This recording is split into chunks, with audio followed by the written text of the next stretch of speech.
चला तर मग आज बनवूया मस्तपैकी शेपूची भाजी। तोपर्यंत तुम्ही चॅनलला लाईक शेअर सबस्क्राईब करायला विसरू नका। मस्तपैकी स्वच्छ निवडून घेतली आणि चिरून सुद्धा घेतली। त्यासोबतच चला पुढे बघूया रेसिपी कशी आहे। एकदम साधी सोपी आणि एकदम टेस्टी सुद्धा। कढईत सर्वात अगोदर तेल टाकून घेतलं आणि मिरची आणि लसूण मिक्सरला थोडंसं जाडसर वाटून घेतलं। मी मिक्सरला यासाठी वाटते कारण की माझ्या मुलाला मिरची तोंडात गेली का तर तिखट लागतं, म्हणून मी अशा प्रकारे मिरची वाटून घेत असते। थोडीशी जाडसर, टेस्ट पण छान लागते आणि खायलासुद्धा छान लागते। मुलांनाही तोंडामध्ये येत नाही आणि ते व्यवस्थित खातात सुद्धा। थोडंसं मीठ टाकून छान खरपूस मिरची अशी मी भाजून घेतलेली आहे आणि त्यात एक अख्खा लसूण जो आला होता तो मी असं ठेचून काढला बरं का। मस्तपैकी भाजी स्वच्छ धुवून चाळणीत काढून घेतली होती।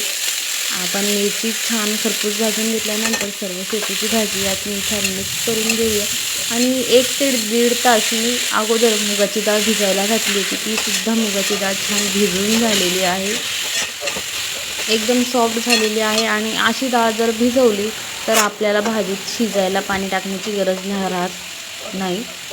वाफेवरच आणि भाजीच्या आंगच्या पाण्यानेच डाळ आणि भाजीसुद्धा शिजून निघते। बघू शकता तुम्ही, हाताने सुद्धा डाळ कुस्करल्या जाते आणि मस्तपैकी मी डाळसुद्धा टाकून घेतली। 1 वाटीभर डाळ आहे, 2 जुड्या शेपूच्या आहेत।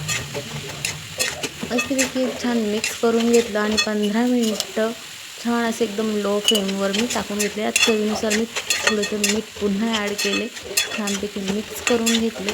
15 मिनिटांनी आपली भाजी तयार होणार आहे। तुम्ही बघू शकता पाण्याचा वापर केलेला नाही, वरतून मी बिलकुलही पाणी ॲड केलेलं नाही आहे। याला जे आंगचंच पाणी सुटलेलं आहे। मस्तपैकी 15 मिनिटांनी आपण भाजी बघूयात। चला, मस्तपैकी 15 मिनिटांनी तुम्ही बघू शकता एकदम सुकी भाजी तयार झाली। तेही डाळ भाजी शिजलेली आहे, डाळही एकदम सॉफ्ट शिजलेली आहे। या खायला